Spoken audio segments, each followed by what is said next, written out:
quelques heures du début de la compétition, elles s'entraînent d'arrache-pied. Les jeunes gymnastes du Pôle France de gymnastique de Marseille enchaînent les mouvements techniques, une précision jusqu'au bout des doigts.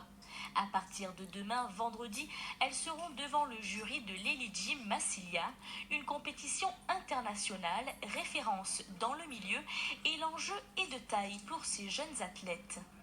C'est une compétition qui est assez bien placée parce qu'il y a les Jeux Olympiques donc, qui sont cet été et ça permet à certaines équipes d'aller chercher les gymnastes qui finiront de construire l'équipe qui participera aux Jeux. Pour certains pays comme la Russie, ils cherchent leur 4e note de l'équipe, c'est intéressant, la Grande-Bretagne aussi, ils cherchent des notes. Donc ce qui va se passer, c'est que là, les meilleurs gymnastes selon les nations qui feront le meilleur résultat ont pas mal de chances de participer aux Jeux Olympiques de Tokyo.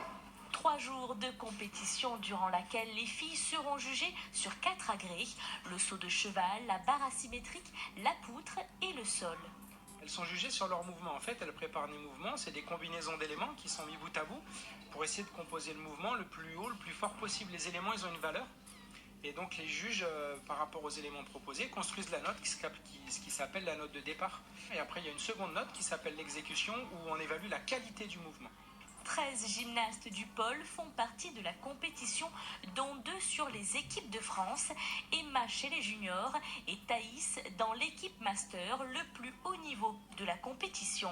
Elles ont commencé la discipline en baby gym à 2 ans et demi, l'Elite Gym Massilia, un événement qu'elles attendent chaque année avec impatience.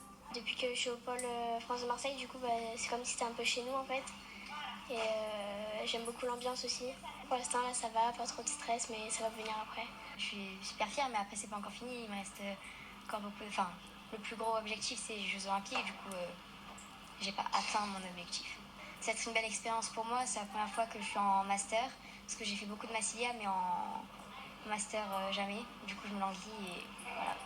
C'est génial de faire ce sport. Moi, j'aime trop les sensations. De tourner autour d'une barre et tout. Du plaisir avant tout, c'est d'ailleurs le mot d'ordre du pôle de Marseille, malgré le rythme extrêmement soutenu, avec plus de 30 heures d'entraînement par semaine, sous le regard attentif et bienveillant d'Émilie et Vincent, les entraîneurs sont conscients qu'ils ont entre les mains des petites pépites certes, mais avant tout des enfants. C'est sportif dans tous les sens du terme, mais c'est pour ça qu'on essaye vraiment ici sur le pôle de Marseille d'intégrer, même si c'est pas toujours facile, cette notion de plaisir. On essaye le plus possible de faire en sorte qu'elles gardent ce qu'ont ces enfants, la joie de vivre, le plaisir de s'amuser à faire de la gymnastique, et plutôt de rester dans de l'amusement plutôt que toujours les mettre dans cette notion d'entraînement, de rigueur permanente, même si on essaye d'être très rigoureux, on essaye vraiment d'amener une autre dynamique. Jusqu'à dimanche, les plus grandes nations gymniques seront au rendez-vous au Palais des Sports de Marseille. Nos jeunes espoirs marseillais devront affronter la Russie, le Canada ou encore l'Angleterre. Mais pas d'inquiétude, elles en ont sous le talon. La France peut également compter sur ses athlètes venus de la Réunion, terre de grandes gymnastes. Un événement qui offrira au public de beaux spectacles, émotions, frissons et adrénaline, du sport comme on l'aime.